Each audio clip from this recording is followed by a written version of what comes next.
जैसे मैंने भाषण के शुरुआत में बोला, भारत एक आवाज है। भारत हमारी जनता की आवाज है, दिल की आवाज है। उस आवाज की हत्या आपने मणिपुर में की। इसका मतलब भारत माता की हत्या आपने मणिपुर में की।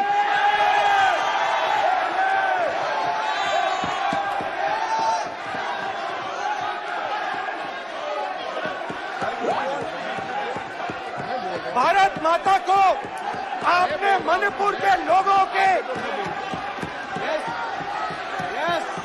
मारा। आपने मणिपुर के लोगों को मारकर भारत की हत्या की है। आप देशद्रोही हो, आप देशभक्त नहीं हो, आप देश प्रेमी नहीं हो, आप देशद्रोही हो। आपने देश की हत्या मणिपुर में की। प्लीज एक मिनट, प्लीज बैठिए, प्लीज बैठिए। अब सवाल उठता है, आप बैठना चाहते नहीं बैठना चाहते? आप बैठना चाहते नहीं बैठना चाहते? इसीलिए आपके प्रधानमंत्री मणिपुर में नहीं जा सकते हैं, क्योंकि उन्होंने प्लीज देश की हत्या की है। मणिपुर में हिंदुस्तान की हत्या की है, भारत माता की हत्या की है। मणिपुर के लोगों के दिल में। प्लीज एक मिनट बैठिए। आप एक तो सवाल उठता है, एक मिनट बैठिए, एक मिनट। आप भी विराजो। आप बैठिए, सही नहीं बैठिए, रहने दो। आप बैठिए आप प्लीज बैठिए। आप प्लीज, आप बोल रहे फिर। आप भारत माता के रखवाले नहीं हो, आप भारत माता के हत्यारे हो। प्लीज माननीय सदस्य, प्लीज माननीय सदस्य, प्लीज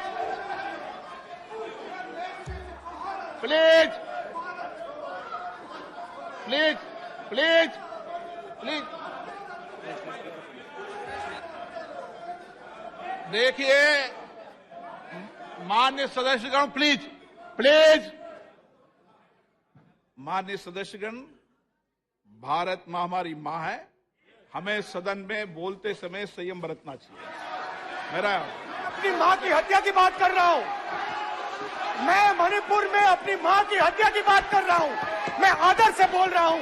आपने मेरी मां की हत्या की मणिपुर में।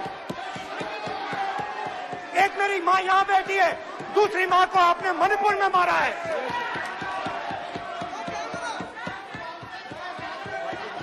और हर रोज जब तक आप हिंसा को बंद नहीं करोगे, तब तक आप मेरी मां की हत्या कर रहे हो। हिंदुस्तान की सेना मणिपुर में एक दिन में शांति ला सकती है। हिंदुस्तान की सेना का प्रयोग नहीं कर रहे हो, क्योंकि आप हिंदुस्तान को मणिपुर में मारना चाहते हो।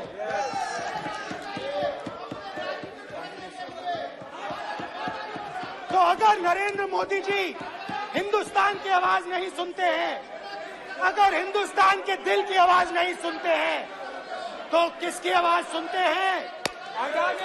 दो लोगों की आवाज सुनते हैं। इसकी आवाज सुनते हैं, इसकी आवाज सुनते हैं, और इसलिए सुनते हैं। नो, ये गलत तरीका माननीय सदस्य। देख लीजिए अडानी जी के लिए मोदी जी ने क्या काम किया है। देख लीजिए, ये पहले और ये बाद में। गलत तरीका आपका माननीय सदस्य, आपका गलत तरीका है। आप सीनियर अगर वीडियो अच्छी लगी तो लाइक, आप इस कमेंट, तरीके शेयर का सदन में मत करिए। आप बात करिए, लेकिन इस तरीके से पोस्टर लाना ये उचित नहीं है किसी तरीके से। रावण दो लोगों की सुनता था। रावण दो लोगों की सुनता था, मेघनाथ और कुंभकर्ण। वैसे ही नरेंद्र मोदी दो लोगों की सुनते हैं, अमित शाह और अडानी। भाई और बहनों, लंका को हनुमान ने नहीं जलाया था। लंका को रावण के अहंकार ने जलाया था। प्लीज माननीय सदस्य, आप संयमित बोले। आप ये सदन है, आप तरीके से बोलिए। माननीय राम सदस्य, ने रावण को नहीं मारा था, रावण के अहंकार ने रावण को मारा था। आप पूरे देश में केरोसिन फेंक रहे हो, पूरे देश में आप केरोसिन फेंक रहे हो। आपने मणिपुर में केरोसिन फेंकी और फिर चिंगारी लगा दी। अब आप हरियाणा में कर रहे हो, पूरे देश को आप जलाने में लगे हो। आप पूरे देश में भारत माता की हत्या कर रहे हो। धन्यवाद स्पीकर।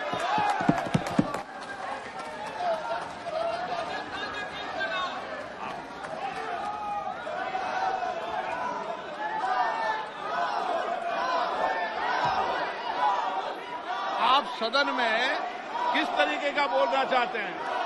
ये सदन है माननीय सदस्य, संसद है। प्लीज बैठिए, प्लीज बैठिए, प्लीज बैठिए।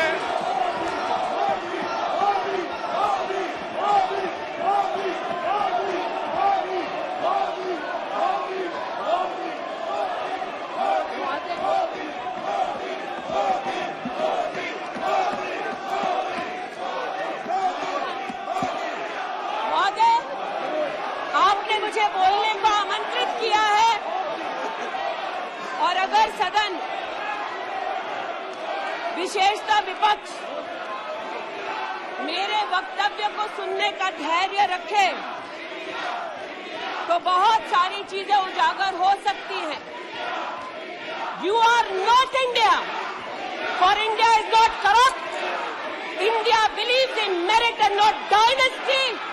And today of all the days, people like you need to remember what was told to the British: quit India.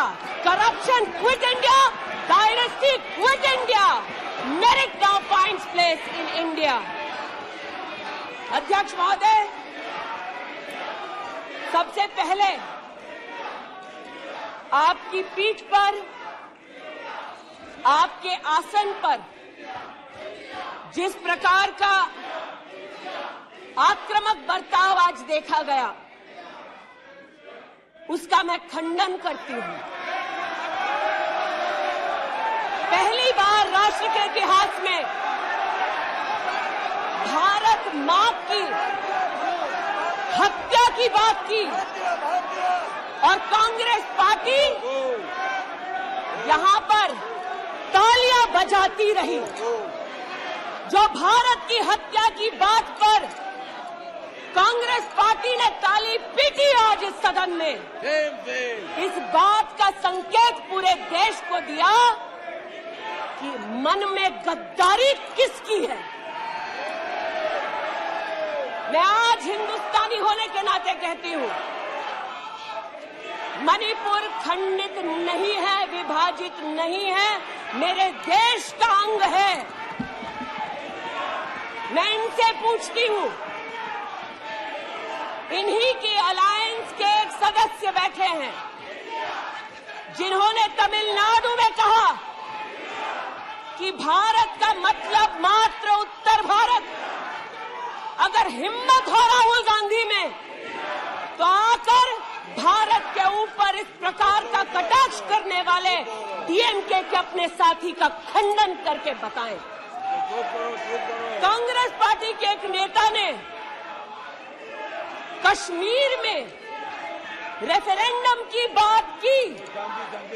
अगर हिम्मत है गांधी खानदान में तो इस सदन में और इस देश को बताए कि कश्मीर को देश से हटाने की साजिश में कांग्रेस के उस नेता का वक्तव्य क्यों है। You are not India because you define corruption in India. You are not India because you define incompetence. You are not India. एक मिनट, माननीय सदस्य, ये तरीका ठीक नहीं है। सदन में नारेबाजी करना तरीका ठीक नहीं है।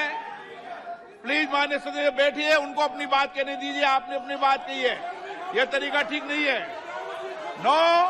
नो गलत तरीका है आपका, नो गलत तरीका है आपका। स्मृति जी, पुनः कहती हूं अध्यक्ष महोदय, शायद अपने ही कोलाहल में सुन न पाए हो। मणिपुर हमारे देश का अभिन्न अंग है, खंडित न था, न है, न कभी होगा। इनके यूपीए के अलायंस के एक नेता ने तमिलनाडु में एक वक्तव्य दिया है। पुनः कहती हूं कि भारत का मतलब मात्र उत्तर भारत। मैं आज गांधी खानदान से, कांग्रेस पार्टी से पूछना चाहती हूं, क्या भारत केवल उत्तर भारत है? अगर दम है तो अपने पार्टनर को मुंह तोड़ जवाब दे, अगर हिंदुस्तान में आस्था रखते हैं। कांग्रेस के एक नेता ने, अध्यक्ष महोदय, कोर्ट में जाकर वक्तव्य दे दिया कि कश्मीर में रेफरेंडम की तलाशना चाहिए संभावना। मैं आज कांग्रेस पार्टी से पूछना चाहती हूं, क्या उनके आदेश अनुसार ये वक्तव्य कि कश्मीर का खंडन हो, भारत विभाजित हो, क्या ये कांग्रेस के नेतृत्व के आदेश के अनुसार है? अध्यक्ष महोदय, पुनः कहती हूं, हमारे राष्ट्र के संसदीय इतिहास में आज तक भारत मां की हत्या की बात करने वाले कभी भी बैठकर मेज नहीं थपथपाते। कांग्रेसियों ने बैठकर मां की हत्या के लिए मेज थपथपाई है। ये बात करते हैं इंसाफ की, ये चेहरा धूमिल है, ये चेहरा धूमिल है। मैं बताऊं किसका चेहरा है, मैं बताऊं किसका चेहरा है अध्यक्ष महोदय। ये चेहरा है गिरिजा टिक्कू का। सुन लीजिए पंडितों की दास्तान आप भी। गिरिजा टिक्कू का यह चित्र है। 90 के दशक में एक महिला यूनिवर्सिटी में अपना पेचेक लेने जाती है। सारी बातें करूंगी। अपना पेचेक लेने जाती है, बस से घर लौटने का प्रयास करती है। उसको 5 मर्द बस से खींचकर टैक्सी में ले जाते हैं, बलात्कार करते हैं और फिर आरी से उसका बदन काट देते हैं।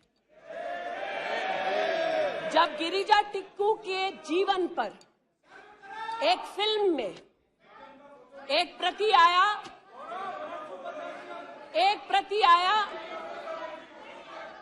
मैं आज कहना चाहती हूं कि कांग्रेस के कुछ प्रवक्ताओं ने उसको प्रोपेगेंडा कहा। सरला भट्ट, आप नहीं चाहते कश्मीरी पंडितों की दास्तान कहीं सुनाई जाए, आप नहीं चाहते वो आइडेंटिफाई हो एज विक्टिम्स। सरला भट्ट मेडिकल स्टाफ थी। 90 के दशक में उसको उसके इंस्टीट्यूट से अगवा करके गैंग रेप किया गया और सड़क के किनारे रखा गया। आज मैं पूछना चाहती हूं कि एक तरफ इनकी अलायंस के लोग हिंदुस्तान को विभाजित करने की बात करते हैं, ये आज अपने आप को इंसाफ के पुजारी बताते हैं, लेकिन मुझे बताइए गिरिजा टिक्कू, सरला भट्ट को कब इंसाफ मिलेगा?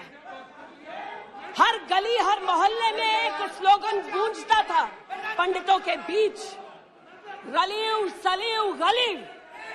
पुनः कहती हूं, रलियू सलियू गलीव। आप चिल्लाना बंद करें, समझे पहले। रलियू सलियू